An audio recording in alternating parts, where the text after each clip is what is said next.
Welcome to the Integrated Interprofessional Management. My name is Eburuche Banito, and today I'm going to be the facilitator for this class on collaborative management. This program is part of the modules that are to be covered in a Chartered Management Consultant Executive Certification Program that is being issued by the Chartered Institute of Management Consultants USA. So this program is done in affiliation with Chartered Institute of Management Consultants USA, and the training is provided by the Integrated Institute of Professional Management. So today we are going to look at collaborative management. Now, it's good to remind us that this program is a free program, but or is a free training.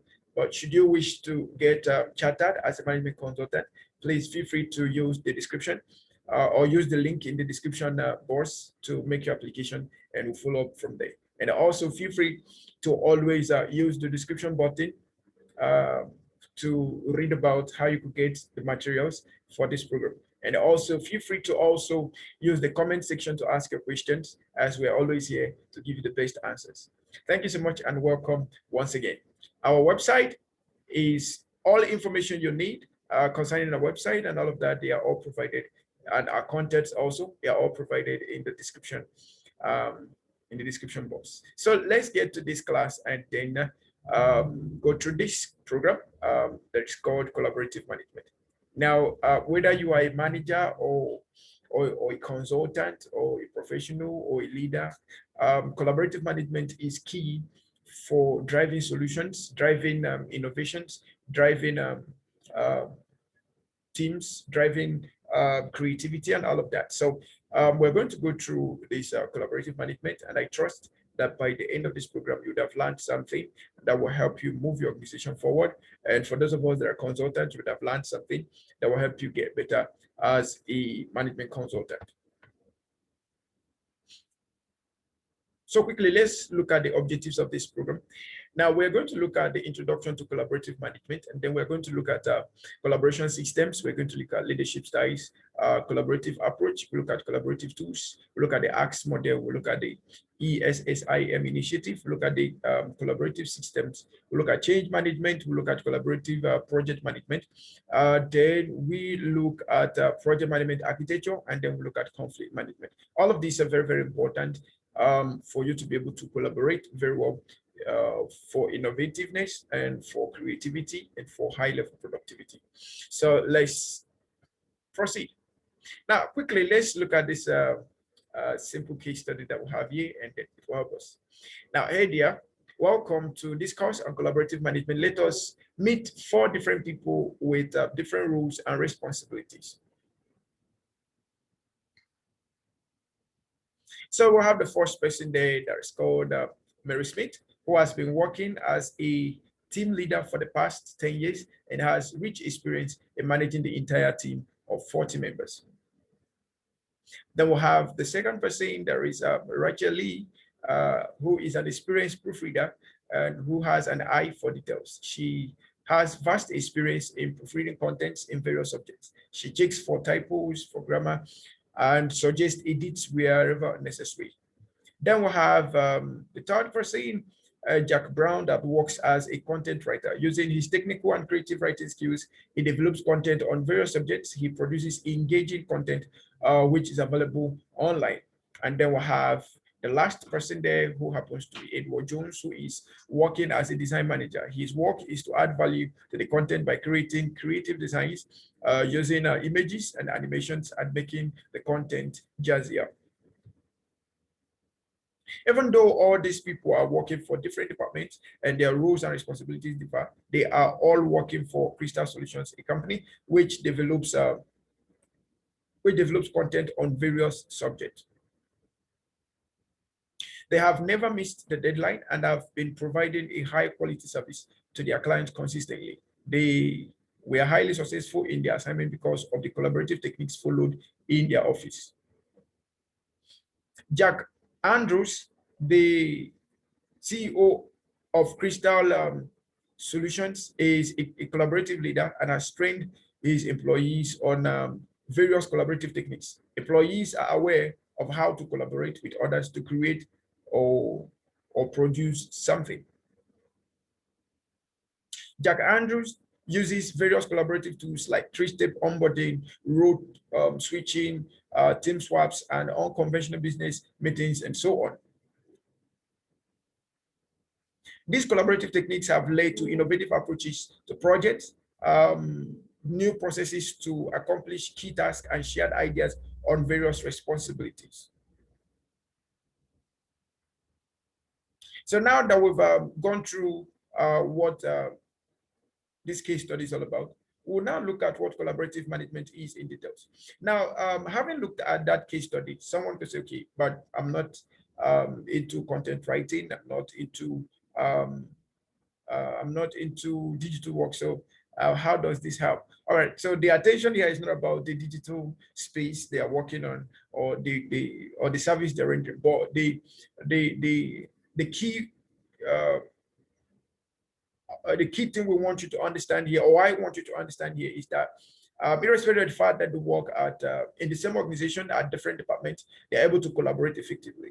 In the same way, we as business leaders will have quite a number of people we have working under us, and most business projects fail because the team leaders are not able to collaborate effectively, and most consultants fail in their project because they are not able to identify the key strengths and the key responsibilities, and then trying to harmonize those key skills that people have, and being able to harmonize them with the responsibilities, and then harmonizing them with other members of the team to be able to get results. So it's in this case study we used, it's not necessarily about the service they're rendering, but it's about understanding how they are able to work together and be able to produce results, right? So as a manager, you should be able to learn how to create an environment of collaboration. As a consultant, it's important you learn how to create an environment of collaboration that will give you better results. So that's what we're going to go through in this course, right? Okay, so let's look at what we have, and let's look at that. So the first thing is introduction to collaborative management. All right. Okay, combination of various management techniques is called collaborative management. It is used to enlighten sense of unity and teamwork among managers, supervisors, and employees in an organization. In other words, it is an art of working together to achieve a common goal within a time frame. Now, just as he said, it is about working together to achieve a common goal. So in this present era that we are, you will agree with me that when we talk about organization, we don't really talk about people necessarily coming to one location to work together. And when we talk about consulting, it's not necessarily about having all the team members coming to work in the same office or to work from the same location. No, it doesn't really work that way. So in the context of what we're looking at here as collaborative management, consultants, business managers, supervisors, irrespective of the fact or irrespective of whether their team members are going to be physical or virtual, they should be able to harmonize and create in them that spirit of unity so that they can be able to deliver results. So extensively, all we are going to be talking about is how we can create that culture and create that environment and create that that sense of unity that will help people work effectively together and be able to deliver results, irrespective of the organization, the industry, or the project they are working on. But the assignment is to make sure that they work together to achieve a common goal at a specified time frame. All right.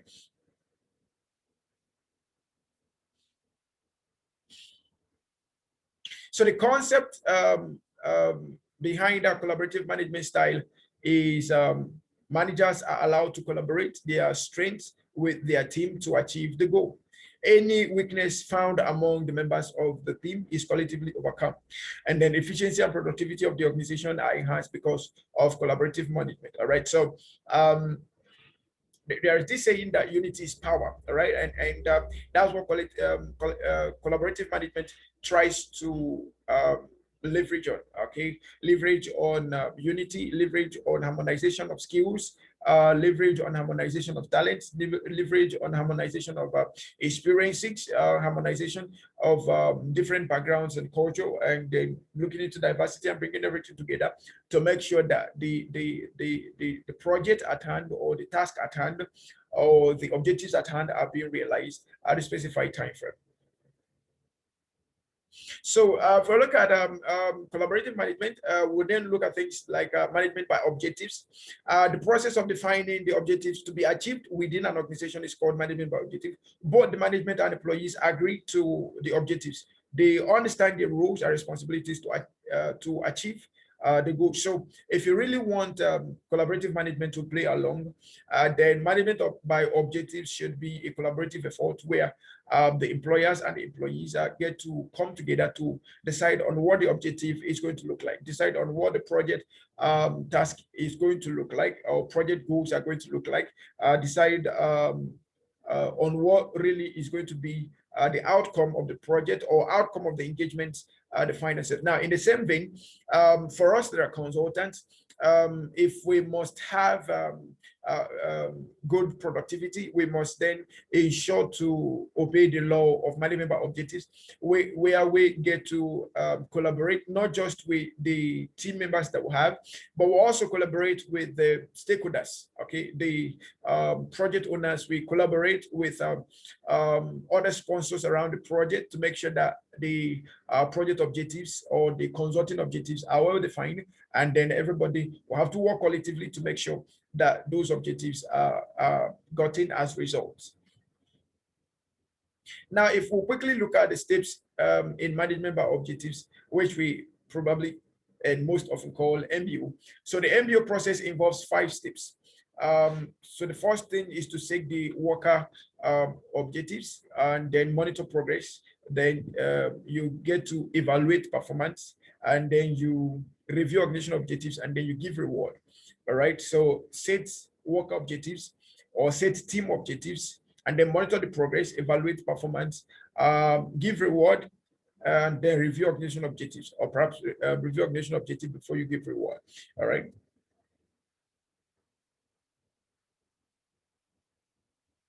Now, if we quickly look at the advantages of management by objective, we'll have those following as the objectives of management objective. You have motivation. Management objective, it encourages employees, or it encourages employee job satisfaction and commitment. Then we'll have better communication and coordination, where harmonious relationships within an organization are built by doing frequent reviews of objectives and interactions between superiors and subordinates. They will have clarity of goals. Subordinate have higher commitment towards the objectives set by themselves than those imposed on them by others.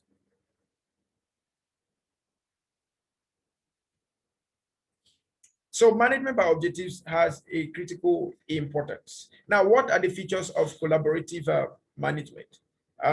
We've been able to identify that management by objectives is a key tool now, or a key rule in driving collaborative management. Okay, so we have objective set, and then everyone or the collaborative leader begin to harmonize the skills, the tasks, the talents of the team members to be able to achieve the goals. So what are the features of collaborative management? The features of collaborative management will have the team members actively participate in the planning, controlling, and networking processes, which involve using information communication and collaboration models. In collaborative management, management is for all team members and not reserved solely for managers. Then there is high level of transparency among the team members, and knowledge and information are shared among team members. So if you look at management by objective, it is more of a decentralized kind of work system where people understand what the objectives are, and by so doing understand what their specific job responsibilities are, and then being able to carry them out. All right. Though we talk about a collaborative work system, but we could also find out that the management objective or collaborative work systems would definitely have to support autonomous work systems where people get to engineer innovations by working with others, and then being able to carry out their task autonomously while collaborating with others in carrying out the duties. So by doing so, we'll find out that the collaborative management does not only allow management on the basis of managers only, but it gets to be everyone's involvement. Now, if we quickly look at the collaborative process, a collaborative process scores over a traditional process in many ways. A collaborative process scores over a traditional process in many ways. So let's look at the ways in which a collaborative process scores more than a traditional process. Participants understand collaboration as a perspective and a way to build rapport with each other as well as the organization. They don't consider it as a tactic or set of skills or tools. So that's one. And then it guides an organization by giving a clear and elaborative way to achieve the goal collectively. Then trust is the central pillar on which the entire organization is built, and it overcomes initial resistance or hesitance or suspicions. So we can see how the collaborative process engineer a whole lot of advantages over the traditional process, where managers will have to decide and then push their decision to the employees or consultants, as it were, will decide and then push or lead consultant or senior consultant or principal consultant will decide and then push whatever thing he wants to get done to the people or to the junior consultant, which make the whole work feel like not understood, and then there will be dragging of feet and all of that. So to avoid all of those dragging of feet and all of that, it's important that we as chartered consultants get to understand the place of collaborative process in management, in managing consulting activities. Also, we see that participants work here not to satisfy their own interest, but for the entire organization and team members. There is wide inclusion and openness to all needed needed perspectives, and then there is joint participation and action from team members produce tangible, substantial, and sustainable results. Okay. Collaborative decision making also. Apart from management by objective, we also have collaborative decision making. All right. So collaborative decision making, CDM, aims at improving the flow of information among the superiors and subordinates. In CDM, decisions are made based on the views shared by leaders and team members. Awareness is also created on the consequences of mutual decisions made. There are two central assumptions to CDM. Better information will lead to better decision making. So tools and procedures should be kept ready to adapt to changing conditions. Valuable decisions and actions are taken after pulling the knowledge, information, values, and preferences of various team members. The team members get to or get a chance to learn from each other.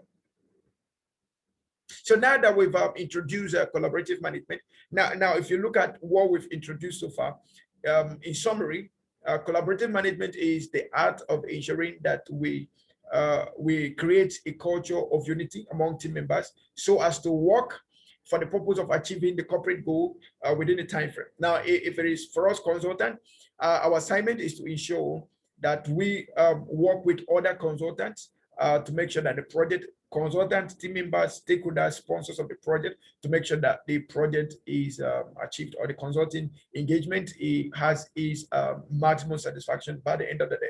And also we looked at these two major terms that helped us in understanding more of what collaborative management is all about. The first thing we looked at is management by objectives, which is ensuring that the objectives being reached is not just one-sided. We have team members coming to the team members and management of the team coming to decide on what the objectives of the project will be, or what the objective of the business will be, and then working it out. And then we also looked at the importance of that. And then we looked at the other concept of collaborative decision making, where we believe that better information will help us make better decisions. So it is everyone coming together leadership have their own perspective to the decision they want to take, and then they take up information and make preferences or consider preferences of the team members, and they'll be able to make decisions that were able to push the team forward and then engender productivity towards the corporate goals, right? Okay, so now let's look at collaborative system or collaboration system, and then let's see what it will tell us. Collaboration system. Now, it is important for me to state here that in the present day business model or business structure or business system, every business manager, every entrepreneur, every consultant, every professional outside there need to understand and in practical terms the relevance of collaborative management, and then how to apply them. Now, in basic term, we'll talk about partnerships, right? Partnerships. So collaboration simply means partnership. And we've come to that era where partnership have become so important. Partnership have become so important. Companies are reducing cost using collaborative management. So that means collaborative management is a two-way thing. So we have the internal dimensions of collaborative management, and we have the external dimensions of collaborative management. The internal dimensions of collaborative management has to deal with management of the team, okay? That's managing your team internally. That's employer-employee relationship. That's the internal dimensions. Then we'll have the external dimensions where we'll have the organization versus their partners. All right. So organizations need to learn how to build network of profitable collaborations or profitable relationships or profitable partnerships. Okay, that has or will I say collaborative systems have proved to become one of the most sustainable ways of driving businesses. So a collaboration system comprises of a set of tools which allow the team members to share their ideas and talents with other members. This helps in accomplishing the task both efficiently and effectively. A collaboration system is influenced by numerous factors. There are two fundamental aspects that need to be customized to align with the goals, and also need to be taken into consideration when it comes to corporate culture. So we have the two types of collaboration systems, where we have the unstructured collaboration and then we have the structured collaboration. This unstructured collaboration deals with chasing answers to the unknown questions, using tools to share information about the problem at stake and increasing personal productivity. Then we have the structured collaboration. We have sharing common knowledge, writing rules, structured and set workflow that does not change. So the unstructured collaboration, will we say impersonal approach or informal approach, rather, informal approach to collaboration, where the structured approach has to do with the formal approach to achieving collaborations, right? So the structured collaboration, our focus here is on structured collaboration as it is widely used in all sectors. Introspections of behavior and communication is encouraged by structured collaboration. It aims to increase the success of organization as the team gets engaged in collaborative problem solving. Now, remember that this collaboration we are talking about does not only deal with the internal dimensions right now. So it deals with the external dimensions also. So when we're talking about writing rules and then setting the pace, then you talk about things like non-disclosure agreements. Then you talk about things like licensing. You talk about things like MOUs, memorandum of understanding. Then you talk about memorandum of association. And then you look at agreements as part of the things that could become part of the formal tools that will be used in structured collaboration, perhaps at external dimensions. Now let's look at the positive aspects of structured collaboration. Positive aspects of structured collaboration. So I have number one, it is easy to organize. Number two, it is excellent for hierarchical structured organizations. Number three, it increases proficiency. And number four, there is no contradiction in relations to information. Then number five, all members on the team understand and acknowledge their position and act accordingly. So that's one of the benefits of using the structured collaboration. And in my own view, I will always advise that managers, although at some point within the organization, there are points that the unstructured approach could come in, especially where there are cases of emergency and solutions need to be brought immediately. So, but it is also good that organizations define what to do in a case of emergency, right? Organizations get to define what to do, their collaboration systems, what it will look like in the case of emergency, all right? Okay, so limitations of structured collaboration, it does not foster innovation. There is same workflow information with no variance at all. It causes conflict, it can cause conflict. It is intended for repetitive industry, and then it needs to be managed and supervised at all times. That's one of the challenges of the structured collaboration. Collaboration according to corporate cultures. Collaboration according to corporate cultures. In order to create collaborative work environment, the employees need to be motivated and rewarded at times. So let us look at a small example. Structured collaboration will not jelly with Google because it is very, very innovative and loaded with new ideas and challenging challenging unanswered questions. There is no place for innovation in structured collaboration because of the boundary of common knowledge. In contrast, structured collaboration will align well with a manufacturing company like the MRF because the continuous workflow is critical to organizations' output. So if you look at innovative organizations, you might not want to go with structured innovation, so you might go with the unstructured approach, while in organizations that have traditional systems of operations, and those operations have been defined to give certain quality, so it is better thereof to use the unstructured approach. Okay.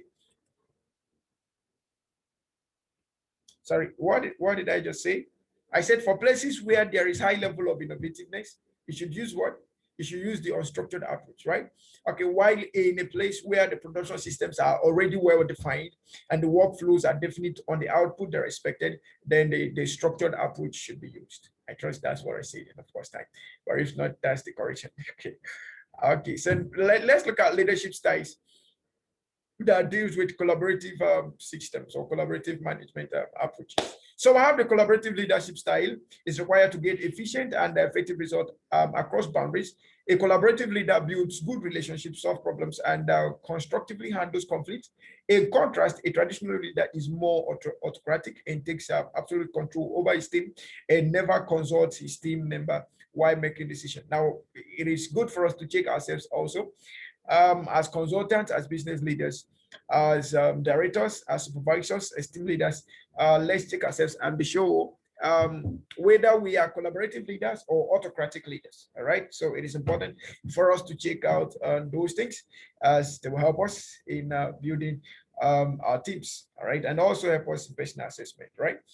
Okay, so let's look at traditional versus collaborative power. Okay, traditional power versus collaborative power. So the traditional leaders, in traditional corporate approach, the power is vested with one single authority power. In this old school corporate hierarchy is based on longevity and no priority for results. Then in collaborative leaders, the new collaborative approach or the new approach of collaborative leadership recognizes that power is most significant in a collective team. So collaborative leaders allow solutions to develop from the best ideas of the group and then take a team approach in problem solving. In a traditional approach or traditional leadership, traditional leaders consider access to information is power and maintain ownership of data as their hallmark. They share information on a need-to-know basis, and they allow this allows traditional leaders to maintain authority and control. In collaborative leadership, collaborative leaders assume that sharing of information is the cornerstone of success. So more the availability across training, more will be the opportunities to develop and implement creative approaches to problem solving. Traditional leaders do not entertain ideas or suggestions from their team members. Decisions are taken by top executives as information is closely guarded and withheld from team members. Collaborative leaders, the art of collaboration gives everyone on the team a voice. Collaborative leaders are generally open to suggestions or ideas from their team and recognize that brainstorming and different perspectives can bring unique insights. In traditional corporate culture, that's as regards to the traditional leaders. In traditional corporate culture, team members are not allowed to participate and express the views. Solutions are generally delivered to team members. In collaborative leadership, in a collaborative environment, the power of group approach in problem solving is recognized. So solutions are brainstormed among team members and facilitated by the management. So if you look at it, is a two-way thing. So there is leadership, or there is management, and there is team participation. There is, in traditional leaders, there is a series of policies, rules, and regulations on which traditional corporate culture is relied on. Both this culture and hierarchy compel the managers and the team leaders to stick a specific set of roles and responsibilities. In collaborative leadership, a collaborative leader encourages superiors and subordinates to work together. All information, knowledge, skills, or perhaps knowledge, skills, resources, and efforts are shared.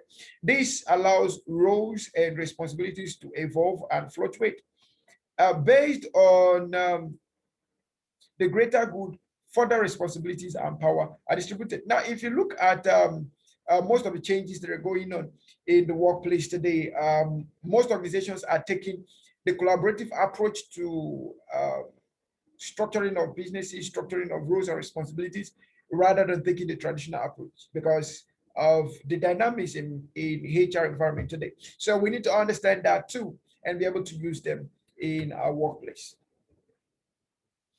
In a traditional culture, issues are often resolved by individual without analyzing the root cause of the problem. The managers seek temporary solutions instead of instituting beneficial change that could prevent issues. In collaborative leadership, team members are assigned with more responsibility, while team leaders are more involved in the process because trust is considered as a pillar in collaborative leadership. These leaders analyze the root cause of the issue and address it promptly, and then keep the work moving forward efficiently.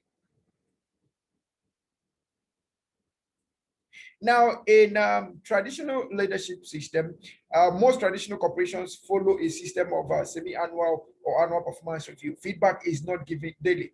In collaborative leadership, in a collaborative environment, both superiors and subordinates are equally valued. They work closely on a daily basis. Instant feedback is given in this type of work environment. Now, quickly, let's look at the skills and attitudes needed for collaborative management.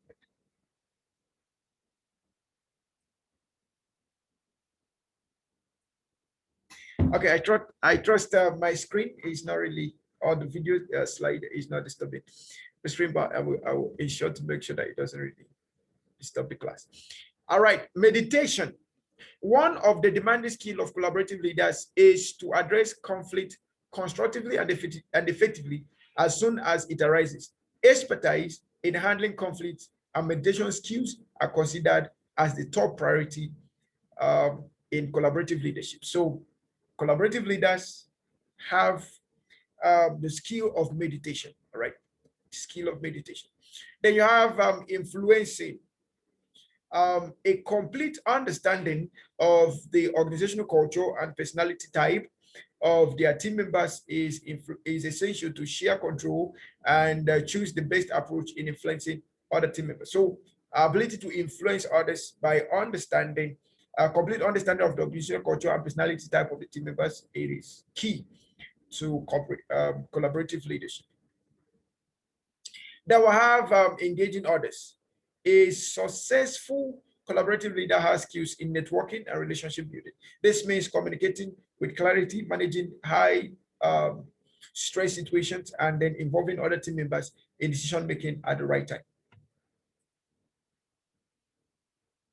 Also, collaborative leaders get to be agile, collaborative leaders get to be patient, and collaborative leaders get to be empathetic.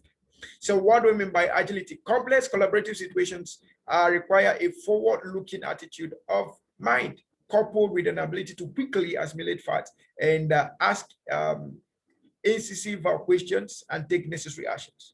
What do I mean by patience? Managing relationships is not as It's not an easy task. So it's not as easy as we always look at it. Managing relationship, especially work relationship. And it takes time. So collaborative leaders should take a calm and measured approach in building and managing relationship. It shouldn't be like a minute or a second kind of management, right? Patience should be taken. Then you have empathy. A collaborative leader must be open-minded and should listen to the views of members. Should be open-minded and listen to the views of members. Now, a very simple question. Are you a collaborative leader? Are you a collaborative manager? Are you a collaborative consultant? Are you a collaborative team leader? You can discover whether you are a collaborative leader or not by assessing yourself on the following questions. Question number one, are you part of a global network like a Young Distin organization? Nonetheless, that's just an example. But when you look at the question is asking whether you belong to a global network of other leaders, right? So are you a professional member of an organization? Do you borrow thoughts and ideas from other network of organizations that you belong to? Do you value membership programs? Like in this program, by the end of the program, apart from being chartered management consultant, you'll also be expected to become a member, a chartered member of the institute, both institutes, right?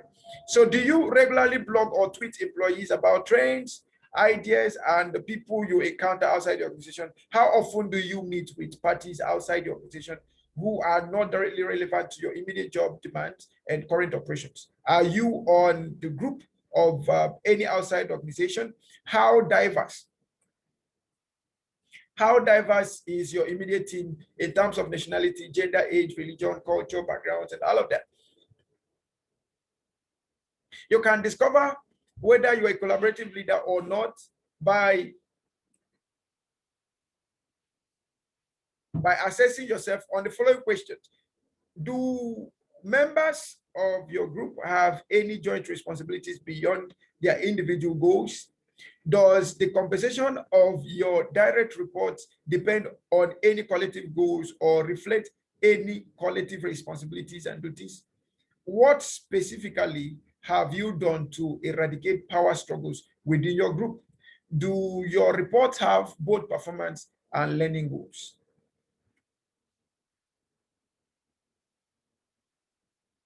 Further questions you could ask yourself to assess whether you're a collaborative leader or not is, do you do you manage dynamically? That's forming and disbanding teams quickly as situation arises? Do the right people in your company know they can close a discussion and make a decision? Does your group debate ideas vigorously, but then unite behind the decisions they made? So these are some of the questions that you could answer that will help you know whether you are a collaborative leader or not. Okay, so we are going to take just a second break and then we will be back. Okay, so as we take just a minute break, just take your time, and then if you've learned something, just type it in the comment section and then let's know what you've learned so far. All right, so we'll be back in just in a minute.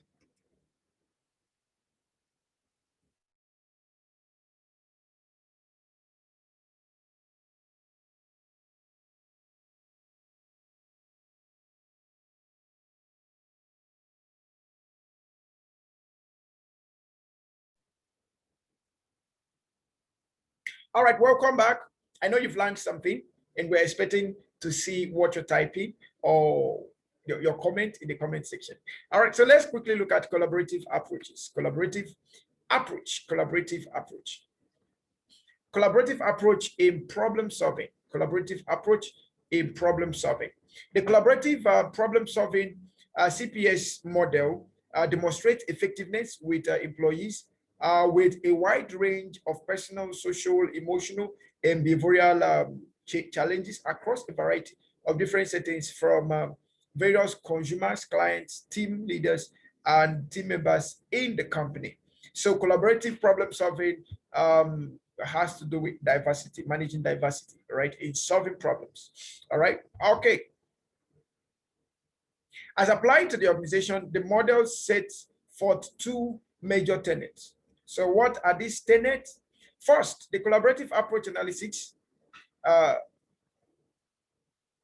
perhaps the collaborative approach analyzes the root cause of the issue and the bugs present rather than merely pointing out the mistakes. And secondly, these issues and problems are solved after mutual discussions where everybody speaks and everybody listens rather than showing superiority and trying to dominate.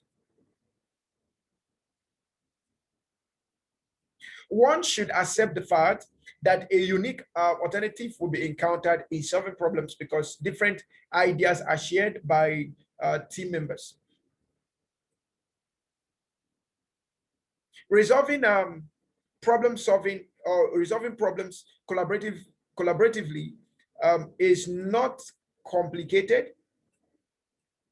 It's not very complicated. The leaders need to have experience as well as patience. So it will take a while for all involved members to feel comfortable. It will take a while to have all members involved feel comfortable. Now, in taking CPS approach, that's a collaborative problem solving approach, most often it seems as though it's taking time, right?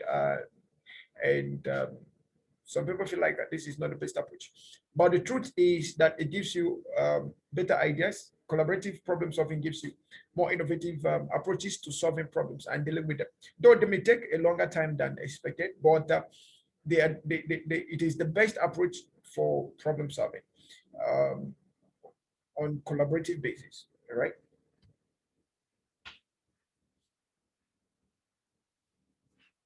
Plans of CPS. What are the plans of CPS? What are the plans of CPS? That's collaborative problem solving.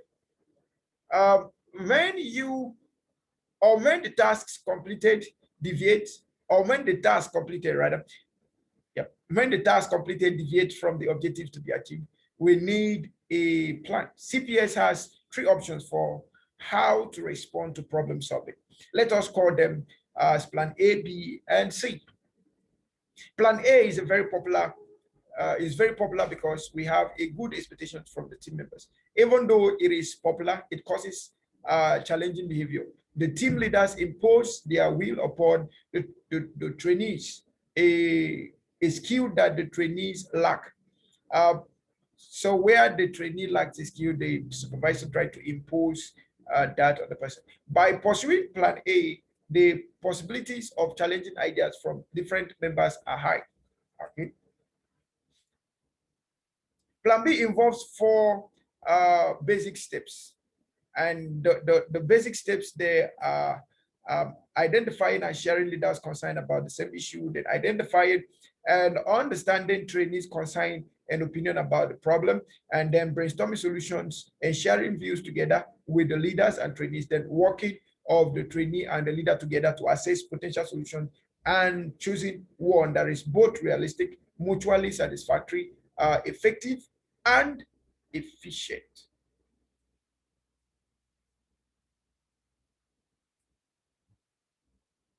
Then we have the plan C, which is a strategic approach or strategic in nature. All issues can be solved at once and all objectives can be achieved at the same time. So plan C prioritizes the task and works which should be accomplished first by putting some problems on met or by putting some problems or met expectations on the back burner while addressing issues that are of higher priority. Some challenging behaviors are reduced. Okay, so plan C is more strategic, plan B is more involving, plan A is more superior based or single person based or Delphi based.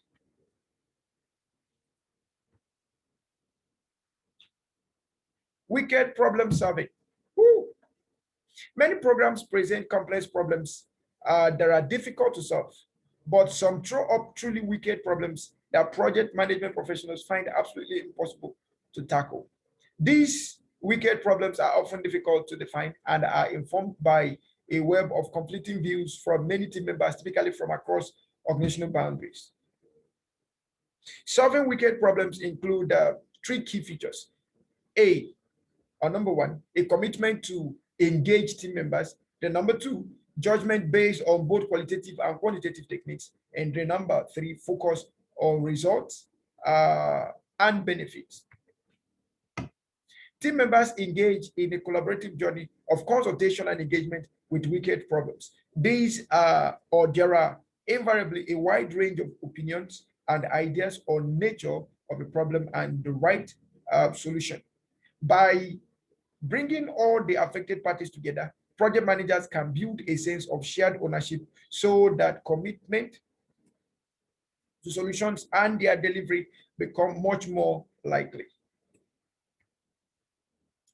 So I have this question, this multi-choice question, and let's have your answer in the comment section. Which of the following plan prioritizes tasks and is strategic in nature? Is it B, C, D, or A? Let's get your answer in the comment section. All right. Let's get your answer in the comment section. So I'm going to flip through the answer. Okay. All right. So you already know the answer. Then we have the collaborative tools. Let's quickly look at collaborative tools. Collaborative tools. Collaborative tools are classified based on their level of functionality concerning collaboration and document management capability. Tools can be grouped as follows. We have group and file document handling, and then we have computer conferencing. Then we have electronic meeting systems, and then we have electronic workspace. So let's find how these things have been working. Okay. So let's look at each of them, and then we look at the present examples that we have for each of these approaches that we use. Okay. For group and file document handling, working with documents and handling file is the core functionality of this category. Employees have minimal access to these files and documents because there is a high possibility for individual editing, documenting and managing files, and restoring it in a central database. Okay, so contemporary work on documents can also be part of a group document handling tool in addition to basic communication capabilities such as email, notifications, and tweets. Now, let's take, for instance, group and file document handling tools. Can you give us some of the examples that are currently used for group and file document handling? Now, I will give you one or two. We have things like Dropbox. Okay, so we use Dropbox for group and file document handling. Okay, so you have two like in Dropbox, you have two settings. You can have a setting where staff can download, and you can have a setting where they can only view. In the same way, you have Google Docs. In the Google Docs, you have your you have 2 or 3 settings. You have the settings, okay, under the approach of editing, you have the settings of where they can edit or not to edit. And then under the viewing, you have the one they can view only and the one they can download. So with this, we can then put some restrictions on files we want them to download, the ones we don't want to download, the ones we want them to edit, the ones we don't want them to edit, and all of that. Okay, so that helps. So these 2 are good examples of group and file document handling technique. All right. Now we have the computer conferencing. Employees can work on each other's screen and work on documents simultaneously. A real-time test, talk, and meetings have become reality because of computer conferencing. Files and documents are shared, and there is space for traded meetings. So audio and video conferencing are quite common mode. A quite common mode of communication. So now, can you imagine the examples that we could have here for collaboration? Of course, we have Zoom, we have Mixtape. Is it Mixtape? Okay. Then we have Facebook rooms. We have Google Meetup and all of that. So there are so many other conferencing, computer conferencing tools that you can use for collaboration. Then we also have electronic meeting. Members of the meeting get notifications through email or chat. Audio and video conferencing facilities are used as a tool for conducting real-time discussions. So participants can show and annotate PowerPoint presentations, share live software applications, and even work simultaneously on documents. Finally, meeting centered activities support the meeting process, including e-setup, maintenance of the agenda, and distribution of the minutes after the meeting. So in the same vein, most of the tools that were mentioned in the computer conferencing can also be used there. So you have Zoom, can be used virtually for everything mentioned here. You have Google Meetup, can be used virtually for everything talked about here. Then the Facebook meeting room also can do virtually everything that's talked about here. And there are so many other ones like Microsoft Teams, and all of that, all right? So I have the electronic workspace. Electronic workspace primarily provides a common space to coordinate and organize work of team members. Electronic workspace is used to store data, solve problems through discussions, keep to-do lists, and various other information. There are workspaces for different teams, and individuals may be members of several workspaces. So examples of electronic workspaces, you have Facebook workspace, you have the Google workspace, and several other workspace examples that you could find them that can be used for organizing work and then coordinating team members to be able to do their work. Okay, I trust we understood those tools, and you could feel free in the comment section, please help us list as many collaborative tools as possible, all right? So that people can also get to have advantage of them all. Okay, quickly, let's look at the ACTS model. ACTS model. ACTS collaborative model. ACTS collaborative model. ACTS collaborative model. ACTS collaborative model. ARC collaborative model.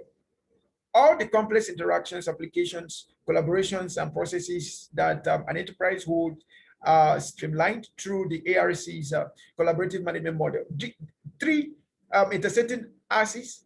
The heart of the CMM model is used in describing all the processes in an enterprise. The CMM is the framework for organizing, establishing, and controlling the key business processes of an enterprise. It maps existing conditions and a migration path for progress. In other words, it aligns manufacturing IT investment with their business strategy. How are people affected? ARC has found out that all companies are struggling with these three questions. The first one is, how can we leverage our existing technology to realize real measurable financial savings? Number two is, where can we get the best return on investment when implementing new innovations? And the third question is, how do we get the broader team aligned as an agent for significant positive change? So these are major problems or major issues that companies face all the time. So what are the benefits of CMM? The benefits of CMM are using CMM not only helps in sharing information, but it also operates in the context of a broader business process workflow. Foundation of managing business processes and operational performance is provided by applying CMM. I hope we understand what CMM is all about. CMM, that's collaborative management model. Collaborative management model, because that's what we're talking about here. The CMM model provides a starting point for a team to define their company's specific strategy and build consensus. The output is a credible plan with their clear business benefits. So the ARC model focuses on those issues and then uses a collaborative management approach to deal with those issues. Then we have the ESSIM initiative. The ESSIM Forum is a collection of all organizations, groups, and individuals having an interest in the ESSIM initiative. You can also find more information about ESSIM on Google.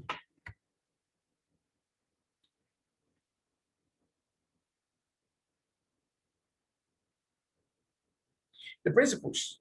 The proposed principles that provide the foundation for the ESSIM collaborative planning model include the following. So I have jurisdiction, inclusion, consensus, accountability, dispute resolution, network, and then learn by doing. So let's quickly look at what each of these mean in detail as regards to the ESSIM model. So the first thing is jurisdiction. All mandates, departments, agencies, and groups within the planning process are included using an integrated framework. Consistency in planning is required. Government sector meetings take place within a two-part structure. The Regional Committee on Ocean Management, or what we call the RCOM, and the Federal Provincial ESSIM Working Group has the ability to work horizontally. So now, what do we mean by the jurisdiction, as it were?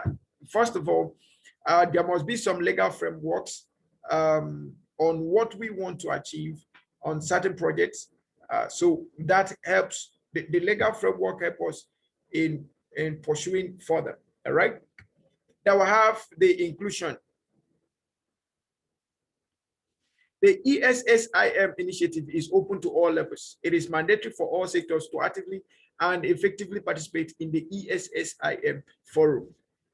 They have the consensus. Only through stakeholder collaboration, consensus is achieved and maintained. This is the fundamental principle of the ESSIM initiative. Participants work together towards consensus in good faith. The process is designed in such a way that lack of consensus cannot be used as a tactic for the delay. If consensus is absent, the respective government departmental mandates are used in decision-making processes. Now, we have accountability as part of the ESSIM model. The ESSIM members are accountable for the specific result. Members are also accountable to each other to ensure that their input is fully informed and reflective of constituents' views and interests. Then we have the dispute resolution. A multi-level system is required for effective dispute resolution. This system assists parties to discuss differences in understanding perspectives, styles, interests, values, and institutional structures and processes. Network. Only through an efficient network, participants get opportunities for dialogue and consensus at several levels. The authority and responsibility of existing organizational mandate is confined by efficient network. They have learned by doing. Currently, ESSIM comprises of several working groups developing ecosystems. The adaptive nature of ESSIM allows it to plan, act, learn, adapt, and then move forward through the use of structured, disciplined approach to dialogue. Now, although what we looked at in ESSIM looked as though it's more of governmental, but if you look at it practically, it is gradually telling you, or it is telling you that if you want to work collaboratively, if you have a project, then there must be levels of consensus with all parties involved. There must be level of agreements, detailed agreement. All right. So that's what the ESSIM is trying to provide here.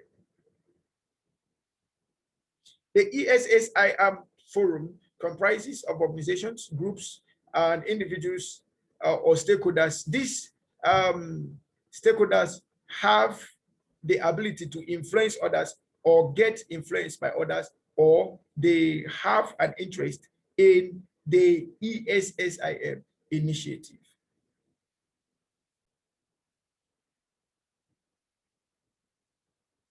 ESSIM planning offices. It coordinates with the regional, national, and international processes and provide resources for conflict resolution. And then the planning office includes expertise, plan development procedures, And then we have that it provides coordination and support for ESSIM Forum and Stakeholder Roundtable. ESSIM Stakeholder Roundtable. Now, more of these things we are talking about is beginning to look like they are abstract. They are not really abstract. Okay, so most often you hear of EU meetings, you hear of African Union meetings, you have ECOWAS meetings, and some other meetings like that. All of those kind of meetings have the ESSIM approach towards their meetings. In the same way, we are saying that those kind of models where organizations come together and say we are African Union, okay, so they agree on things they want to do, agree on terms and conditions of being members and all of that. We can also have those kind of approach in carrying out our project. All right, so where all the parties involved get to come together and agree on what they really need and then begin to work on it. Right, so that's what the ESSIM in this regard means. Okay, so the roundtable is represented by ESSIM sectors and stakeholders. Even though non-members are enabled to participate, the maximum size of ESSIM stakeholders roundtable is limited to 28 members and not beyond that.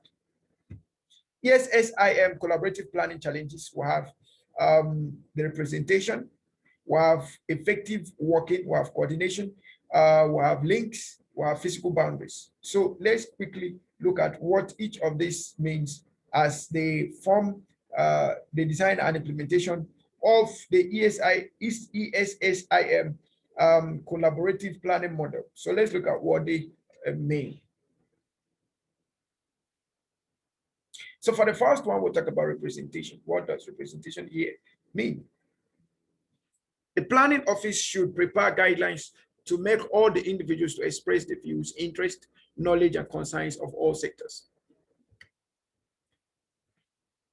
Effective working here means all multi-stakeholder processes include working with a number of various aspects of diversity. It includes recognizing, appreciating, and managing diversity, holds an integral part of each process. Under the coordination, it simply means the capacity and commitment of the government sector groups, which are critical because all the complexity associated with ESSIM is related to government mandates, legislations, regulations, and policies. Although ESSIM affirms the primacy of individual jurisdictional mandates, it is intended that the parties seek consensus on integrated and collaborative outcomes. On links, ESSIM area is linked with so many team processes, and it is vital to check whether these links are well established. Other processes include the Gully Marine Protected Area Advisory Committee, Coral Conservation Plan, and Scotia Funded Fisheries Roundtable. So feel free to use Google, or perhaps we'll provide more links in the description box so that you could check most of these things mentioned using Google. They will have the physical boundaries. The boundaries of the ESSIM area are based on both ecological and political grounds. If the decision is made to increase the present boundaries, then the planning office needs to develop consultation plan specifically to involve the stakeholders who are engaged as the boundaries expand. Okay, so we've looked at the ESSIM initiative. All right, so let's quickly look at the collaborative systems as we take another 2 seconds break and then we'll be back. All right, so earlier on we looked at the collaboration systems. So in this section, we're going to be looking at the collaborative systems. A collaborative system is a data framework used to encourage proficient sharing of information, records, data, and learning among groups and representative in an association. Collaborative risk management. The likelihood that an undesirable episode happens to make any misfortune to an organization is known as risk. In collaborative risk management, the representative or the representatives over the organization team up flawlessly to decide and oversee chances on a standard way. So we have one of the systems, collaborative system, as collaborative risk management. The basic duties of the collaborative risk management are as follows: to elevate adherence to norms and best practices through consultancy and audit in design. Then number two, to ensure a level of confidence in the stated technical approach such that the time and cost estimated are not undermined by radical changes during the project delivery phase. And then number three, to ensure clear, specific, and appropriate information is available to all business execution teams to complete their planning with respect to the given time bounds and cost. So let's quickly look at the collaborative risk management in life cycle of a product or a solution. All right, so the collaborative risk management approach suggests that hazard administration work conjures within the whole life cycle of the item. In each of the stages, the CRM hazard work is fundamental for evaluating and addressing risk. Now, irrespective of the business you're into, irrespective of the consulting you're into, irrespective of the product or the service you produce, there is always risk inclusions. So the CRM collaborative risk management approach is trying to help us in managing the risk using collaborative systems. Idea generation phase. Ideas are filtered and chosen based on strategic alignment, corporate value, and then executive risk. The risk management team works with the business planning teams conducting the analysis of SWOT, that strength, weakness, opportunities, and threats, for the new project, considering strategic alignment and business value of the idea. They will have major areas addressed under the weaknesses and threat sessions at the different risks posed to the product or solution idea. We are also going to, or there had been a video for the SWOT analysis. So please feel free to check out that video on SWOT analysis so that you'll be able to understand more on this. There would also be a video on problem solving. So feel free to ensure to go through all of these videos, all right? So I have the idea generation phase, which is also filled with risks. Towards the end of this stage, the proposition is evaluated altogether at the idea approval checkpoint. This checkpoint goes about as a channel and advances just those recommendations which have been passed to seek after. The result of this checkpoint will be passed or fail. The essential components in the decision-making process is to analyze the risk associated with the project, product, and evaluate the solution. A collaborative management team is created after passing the business proposal. This is for the project which demands risk management responsibilities.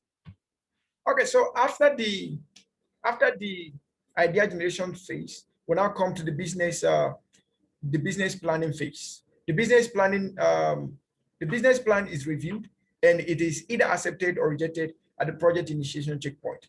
This checkpoint confirms that the business proposal is still viable.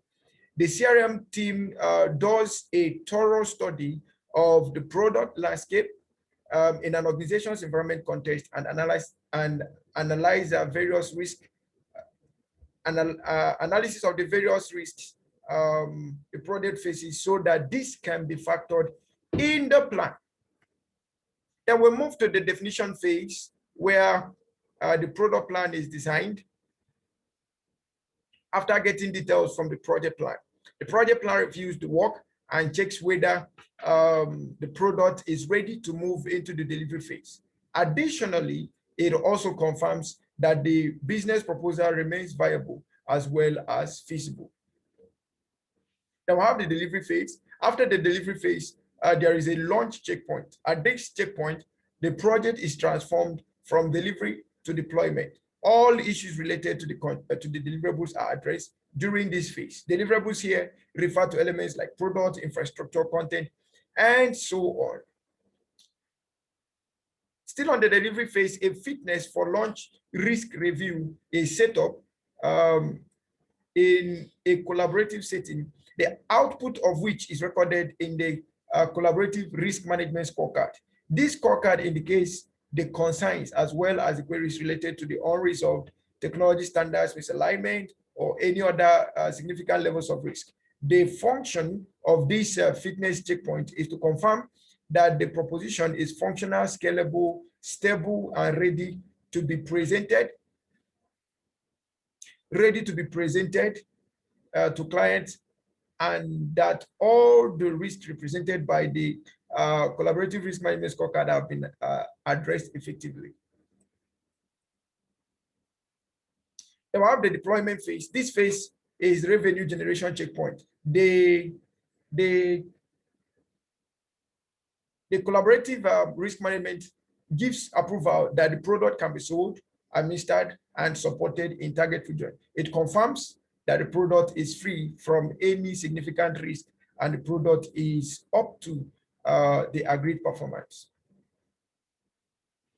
Then we have the obsolescence phase, or the end of the product, the end life of the product. It includes closure checkpoint. The main objective of this closure checkpoint is to confirm that the product has achieved its end of life.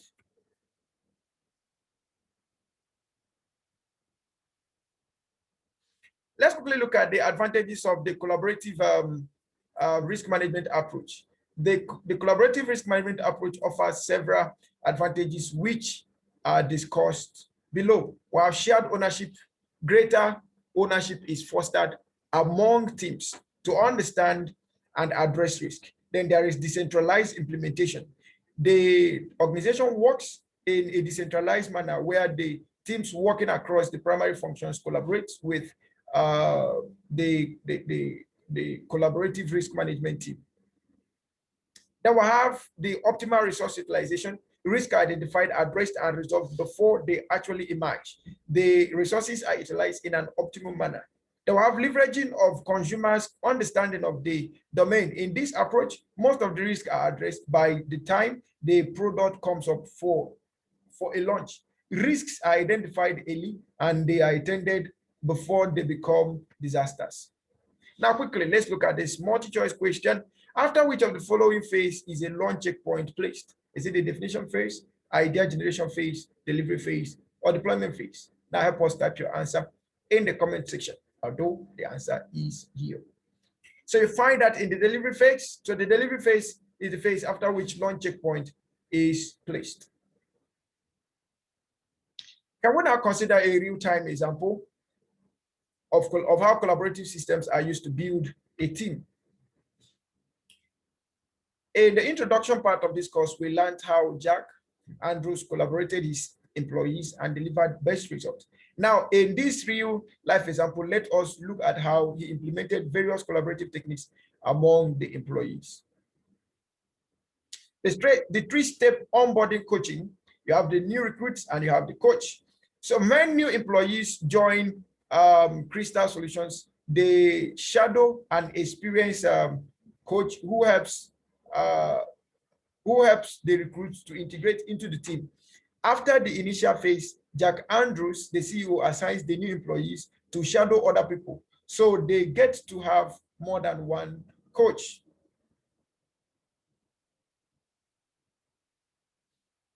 So when a new employee comes in, there is always an experienced employee who shadows over or who coaches the new employees coming in. There is experienced employees coaching the new employees. And when these new employees have been coached and they are good to go, they get to also shadow other new entrants. Whenever a new and easy project comes Mary Smith, as requested by Jack Andrews, assigns each to mini teams to handle those projects. These smaller units comprise of employees who haven't worked together. This way, new hires get an opportunity to work and develop relationship with employees they collaborate with, everyone they collaborate with. Leaders, in the case of Mary Smith and Linda, okay, so the other case I just mentioned was mini teams and relationships. Then in the case of Mary Smith and Linda, leadership rotates on these projects to their leadership skills. Mary Smith, who has been working as a team leader, gives way to Linda, the next experienced person, to lead the team. Also, since the project teams always have different people on the team, everyone in the company gets to know each other at some point by working together. This level of exposure and collaboration resulted in very strong teamwork. Then we have the content writer and the proofreader in the case of role switching. In Crystal Solutions, they follow an unconventional method called as role switching. Usually proofreaders and content writers swap their roles for a few months. Spending a day in your colleague's shoes highlights their effort, which brings more understanding and respect for one another. Then we have the team swaps, team A, team B. There are 5 teams in Crystal Solutions, team A, B, C, D, and E. Once team A was overloaded with work and they assigned few content writing assignments to team B, which had less work. Team B created the content, but they were not aware of the format and color codes followed by team A. After accomplishing the task, team B submitted the work to the client and got poor feedback because of formatting errors. So to avoid all of this, the teams need to work together. To avoid these errors, Jack Andrews introduced team swap method. Under this method, a couple of content writer designers from each team will move to the other team and work there for a few months to gain knowledge about their team specific format. This type of collaborative method was a boon to the whole organization. Now, we had the unconventional business meeting. Jack introduced something unusual called First Friday. On first Friday of every month, business meetings were held, employee reviews was done, promotions and awards were distributed to best performers, followed by an open bar event. Lunch club was also introduced to celebrate their success and enjoy fine dining with their colleagues.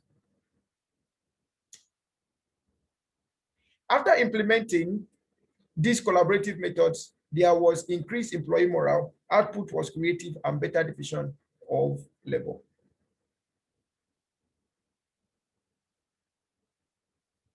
Okay, now quickly, let's look at change management as regards to collaborative management. All right, so quickly, let's look at change management as regards to collaborative management. Change management is a process, an enterprise specialty, and a body of knowledge. The notion of change management as a process or task can be described as double-edged sword. So we'll have the first edge. The first edge is applied internally in an organization. It aims to implement new methods and systems more effectively within a company. Then we'll have the second stage, which is applied to the changes over which the company has little practice or no control. So that's the two-edged dimensions of change, to the ones that the company has control over and to the ones that the company have no control over. Change as a system. A systems approach involves 2 important foundations. First, it establishes that nothing can change without affecting every part of the system to which it belongs. Second is that change in any single part of the system influences every other part of the system. So the change problem. The change problem includes one or more divisions or groups, the entire enterprise, or one or more aspects of the company's environment. The foundation of the system requires answers to at least these 5 W's and 1 H. Who, what, why, where, and when, then, how. The following few questions can be used to formulate specific questions. Who from the company needs to be involved in the change? What exercises need to be changed? Why do we need to change our ongoing practices? Where the changes are needed the most? When will the company consider implementation? And then how to change our traditional practices for better.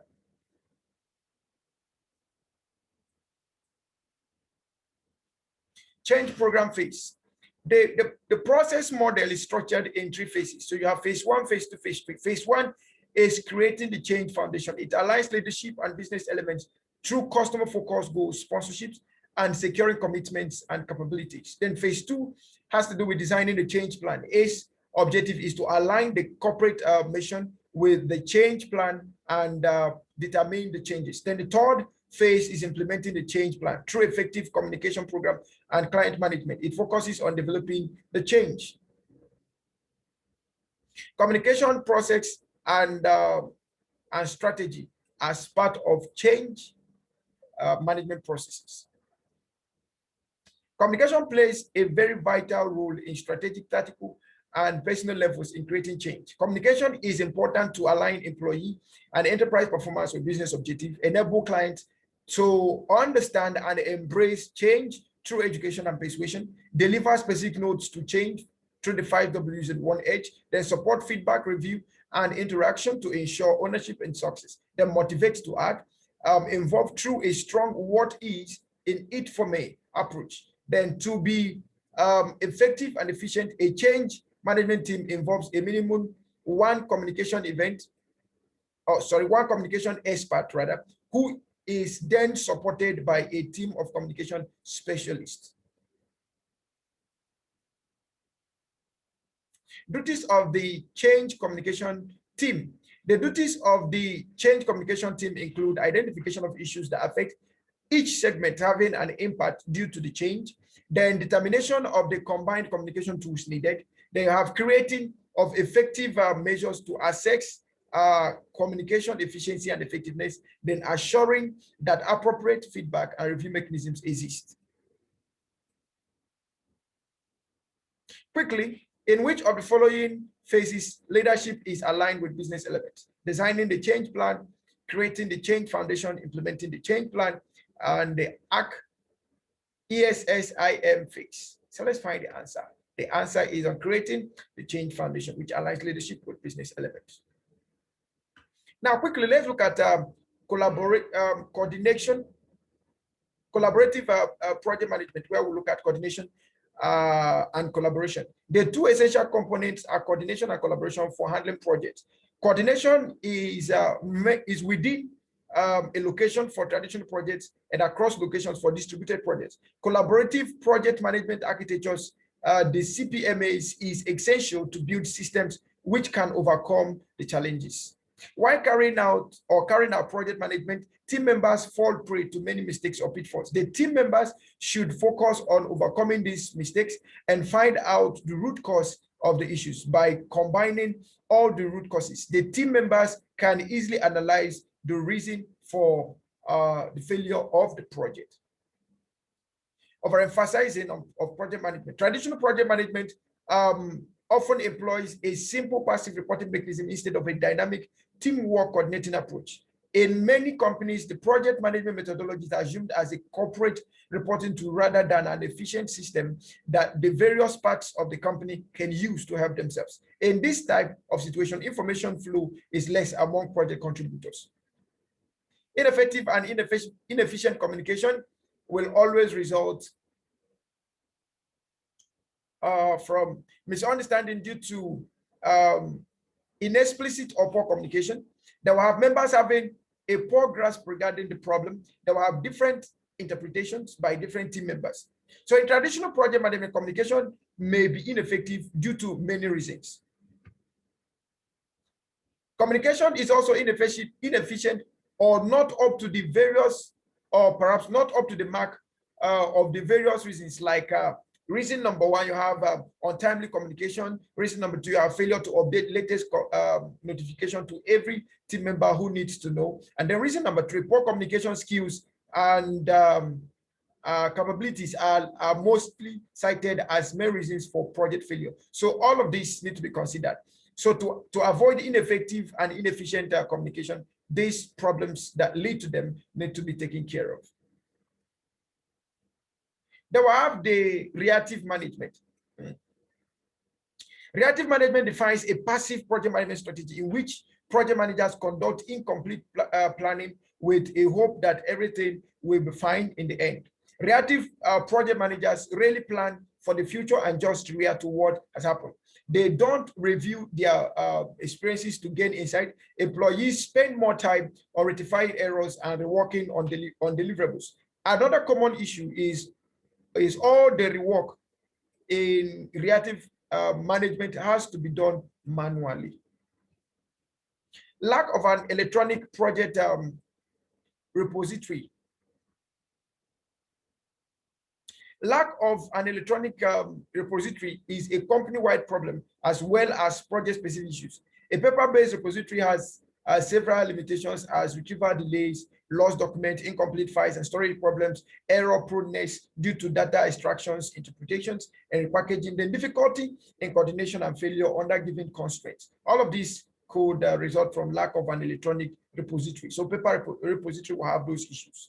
Lack of electronic repository leads to inadequate project documentation, and which will involve or which could mean that project members concentrate on the current project rather than gathering information which can be used at a later stage. Information related to the project are not stored, and even if they are stored, they are unstructured and unorganized. Now, quickly, let's look at the project management architecture. The project management architecture as we begin to round up this particular class. The project management architecture serves as an overview of collaborative project management. Inputs and outputs of the system, factors that need to be considered by the system, services provided by the system, and how services coordinate and integrate with one another. All of these are the things to be considered in the overview of project management architecture. We have the manuals or the MAWA's project coordination architecture. Budget, resources, and objectives come under system input, while products, solutions, processes, and metrics come under systems output. Matrices are used to analyze and examine project performance. Components in project coordination system will involve the project repository, which it functions as a project memory. All information about the project is stored here. The project planning component, it allows the team members to measure the levels of dependencies between information items and plan the project in terms of time and resources. Then we have the third one, the project execution component, which supports and encourages workflow management with the help of a project plan. It allows replanning and rescheduling. Then we have also the project control component, which supports monitoring of the project, allows team members to assess the present state and collect the matrices. Then we have the collaborative project management architecture, which will involve project presence, collaborative support levels. We have the project lifecycle, and then we have the collaborative knowledge management. All of these form the four core components of the project management architecture. So I have the project presence. The project presence can be described as the sense of being within the environment, and it refers to the presence in real world. The following three components support distributed project members to build a better shared understanding of the project context. We have the project dictionary, we have the business rules and policies, and then we have the project context information. Then we have the collaborative support support levels. As people collaborate, there are three modes in which people can work in a collaborative manner: collected work, coordinated work, and concerted work. Then we have collaborative knowledge management. The collaborative knowledge management focuses on managing data, information, and knowledge at the corporate levels. Knowledge can be divided into two categories. You have the tacit knowledge to know how and what. They have the explicit knowledge to know about facts, figures, and theories. Then you have the project lifecycle, which highlights the contents that require collaborative support. It has 4 major steps. Step 1 is having a clear understanding about the project. Step 2 is making plan for achieving the project goals. And step 3 is executing the project. And then step 4 is identifying the sign-off criteria or the closeout phase. So finally, we look at conflict management as regards to collaborative management. Conflict is a relationship among 2 or more opposing parties based on actual or perceived differences in needs, interests, and goals. Conflict is a part of our professional, personal, and social life and is often referred or required for dynamics of change. Conflict management is challenging because of the following reasons. The origins of a conflict are often complex and diverse. Multiple conflicts may go on at the same time. Then you have conflicts are dynamic, ever-changing, and iterative social processes that are difficult to handle. What causes conflict? There are 5 major sources of conflict, regardless of whether the conflict is seen as interpersonal, intrapersonal, interorganizational, communal, or social. You have the relationship conflicts. Relationship conflicts occur because of negative emotions, misunderstandings, and misperceptions, and then you have poor communication. Then you have the data conflicts, which results from lack of necessary information to take good decisions and lack of proper tools. Then we have those interest conflicts that are caused by competition over perceived or actual incompatible requirements. They have structural conflicts caused due to oppressive patterns of human relationships like limited resources or authority, geographic constraints like that, distance or proximity, too little time or too much time. They have value conflicts caused because of perceived or actual incompatible belief system. Differences in values cause serious disputes and cannot be solved through negotiations alone. They have the collaborative procedures for managing conflict.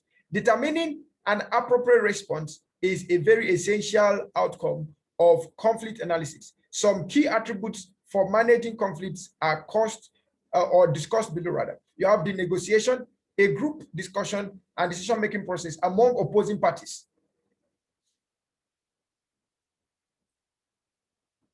Its objective is to settle an agreement that ends the dispute. Then you have the mediation, the process where an acceptable third party known as the mediator with limited or no authoritative decision making power assists the main parties in a conflict to resolve their disputes.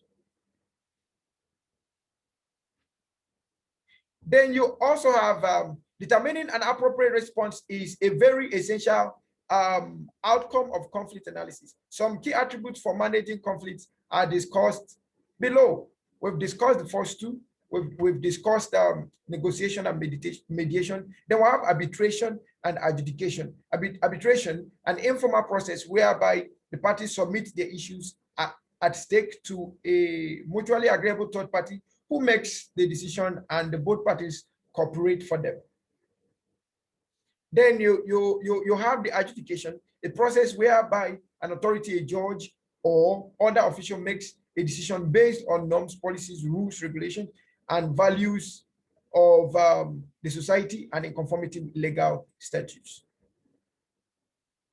Collaborative management steps. You have step 1, analyze the conflict. Step 2, develop a conflict management strategy. Step 4, inform stakeholders about the strategy. Step 5, or perhaps step 4 rather, establish ground rules for negotiation. Step 5, explore the issues and interests. Step 6, specify the information needs. And step 7, prioritize the issues. They have step 8, generate options. Step 9, develop criteria for evaluating options. Step 10, evaluate options. Step 11, reach an agreement. Step 12, develop written agreement. Okay, quickly, let's look at this practice, and that will help us. Let us now practice all that we've learned about collaborative management. Choose any 5 multinational companies of your choice, do some research on the internet, and answer the following questions. How does the CEO collaborate with his or subordinates? What type of tools are used to collaborate with the members? How conflicts are solved using collaborative management techniques. So choose any 5 multinational companies and then answer these questions on their behalf. Now, quickly on the case study, Peter Hain is appointed as a CEO for a leading software company in New York. They have branches in other places also, and people of various diversities work in that company. Now, using this case, answer the following questions. What type of tools and methods should Peter use to collaborate the team members? So how can he use collaborative project management architectures while handling a project? Now, in summary, combination of various management techniques is called collaborative management. The 2 essential components are coordination and collaboration for handling projects. The collaborative problem solving model demonstrates effectiveness with employees with a wide range of professional, social, emotional, and behavioral challenges across a variety of different settings from various consumers, clients, team members, or team leaders, and team members in company. Many programs present complex problems that are difficult to resolve, but some throw up truly wicked problems that project management professionals find absolutely impossible to tackle. As people collaborate, there are 3 modes in which people can work in a collaborative manner. You have the collected work, coordinated work, and concerted work. So you can find when you get the materials, in case you're interested in the material, you find the glossary, and that will be very, very helpful. Now, let's go back to the assignment on this program. You have this case study. Please feel free to answer the question and submit your answer in the comment section. Thank you so much for taking your time to go through this class. I trust you learned something on collaborative management, although some of the things that might have been mentioned might not look familiar to you, but do not bother. Take your time and go through the class over and over again. And where you don't understand, please feel free to ask us questions. Like Elia said, this is just a component of the main course of Chartered Management Consultant. If you want to become a Chartered Management Consultant and you want to get chartered by the Chartered Institute of Management Consultants USA, please feel free to contact us using the information provided in the description box. And also, if you want to apply, please feel free to apply. Just as you're taking this course for free, the application is also for free. So feel free to apply, and then we'll follow up on this. Thank you so much, and see you in the next section. Have a wonderful time.